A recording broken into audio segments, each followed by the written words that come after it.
मुअज़्ज़ज़ नाज़रीन व सामईन, आज हम जिस मौजू पे बात करने को हैं वो ये है कि आदम और हव्वा ने कौन सा फल खाया, और ये कि आदम और हव्वा ने सेब खाया, इस अकीदे या नज़रिए की बुनियाद क्या है।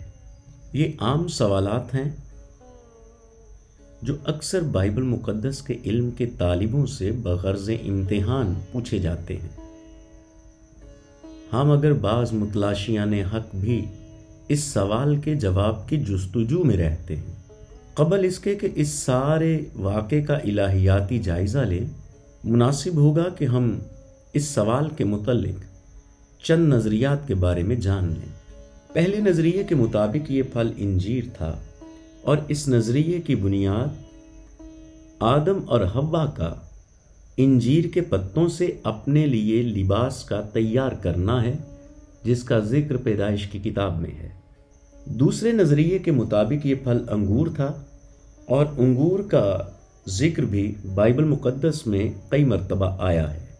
तीसरे नज़रिए के मुताबिक ये फल अनार था, और इस फल का बामानी इस्तेमाल हैकल की सजावट के लिए हुआ था, जिसका जिक्र सलातीन की किताब में मौजूद है। चौथा नज़रिया ये है कि ये फल अलामती तौर पर था, और बहुत से उलिमा इस नज़रिए की तायीद करते हैं। पांचवें नज़रिए के मुताबिक ये फल सेब था, और ये नज़रिया निहायत मारूफ है। इस नज़रिए की बुनियाद किताब मुक़द्दस के लातीनी तर्जुमे पर है, जो मुक़द्दस जैरून ने किया। याद रहे कि लातीनी ज़ुबान में बदी या बुराई के लिए जो लातीनी का लफ्ज़ इस्तेमाल हुआ है, उससे बहुत ज़्यादा मुमासलत और मुशाबहत रखने वाला लातीनी का लफ्ज़ सेब के लिए इस्तेमाल हुआ है। तो इस मुमासलत और मुशाबहत से ये इस्तिंबात कर लिया गया कि आदम और हव्वा ने जो फल बाग़े अदन में खाया वो मुमकिना तौर पर सेब था। इस बिना पर यह नज़रिया मकबूल आम हुआ, और इस पर तुर्रा ये कि मुसव्विरों ने भी इस फल को अपने फनपारों से शोहरत बख्शी, और ये नज़रिया मज़ीद आम होता चला गया, और बहुतों ने इसकी तबलीग व इशाअत की। इन नज़रियात के जानने के बाद जो यहूदियों और मसीहियों के यहाँ राइज हैं, आइए किताब मुक़द्दस से इस हकीकत को जानते हैं। कलाम खुदा में इस फल के हवाले से ज़्यादा तफसीलात मौजूद नहीं हैं, और ना ही पैदाइश की किताब में इस फल के नाम का मज़कूर है। इंजीर, अनार, सेब या अंगूर वग़ैरह गैर पुख्ता नज़रियात हैं। कलाम खुदा के इस बयान में जो पैदाइश की किताब में मज़कूर है,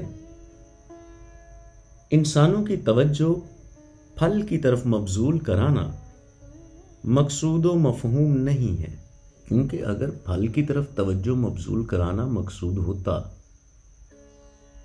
तो लाजिम था कि उसका नाम भी बताया जाता। अब जबकि नाम नहीं बताया गया तो जाहिर है कि नफ्से मज़मून फल नहीं है, बल्कि मौज़ूआत और मतलूबात कुछ और हैं। क्योंकि किताब मुक़द्दस का कहीं ये दावा और तालीम नज़र नहीं आती कि फ़लाँ फल खाने से जो असरात आदम व हव्वा और नौए इंसानी के अजसाम पर मुरतब हुए, उन असरात को मादूम किया जाएगा या मादूम हो गए। याद रहे कि पैदाइश की किताब में मुंदरज ये वाक़या फलों की अनवा व तखसीस की खबर देने से मुतल्लिक़ नहीं है। बस साबित हुआ कि इन बयानात में फल की नौ अहमियत नहीं रखती। अब सवाल ये पैदा होता है कि अगर फल की नौ नफ्से मज़मून नहीं है, तो इस वाक़े की तहरीर का मकसद क्या है। मुख्तलिफ मौज़ूआत से इसकी हकीकत को समझ सकते हैं। सबसे पहले ये कि इंसान की तबीयत अव्वला, यानी उनकी पाकीज़ा तबीयत पर तख्लीक के बारे में नस्ल इंसानी को आगाह करना। दूसरा नुक्ता ये है कि इंसान को हुक्म खुदाबंदी की अहमियत से रूशनास करवाना।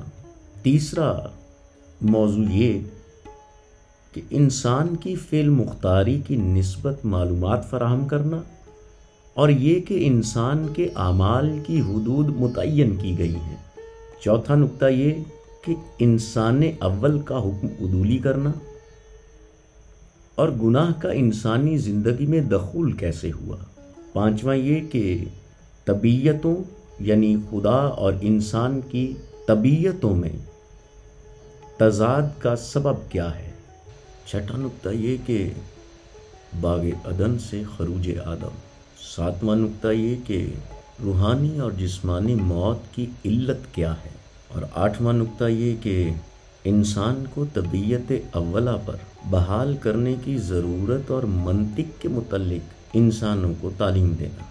لہٰذا پیدائش کی کتاب میں مرقوم بیان سے یہ فکر کرنا کہ وہ پھل کس نوع کا تھا، اس کو ترک کر کے یہ تدبیر کریں کہ عدن میں واپس کیسے جانا ہے۔ عدن میں واپسی کفارے سے ممکن ہوتی ہے۔ جو کوئی خداوند یسوع مسیح کو قبول کرتا ہے وہ فرد آسمانی عدن میں تا ابد قیام کر سکتا ہے۔ یسوع مسیح کو قبول کریں اور آسمانی عدن میں تا ابد قیام فرمائیں۔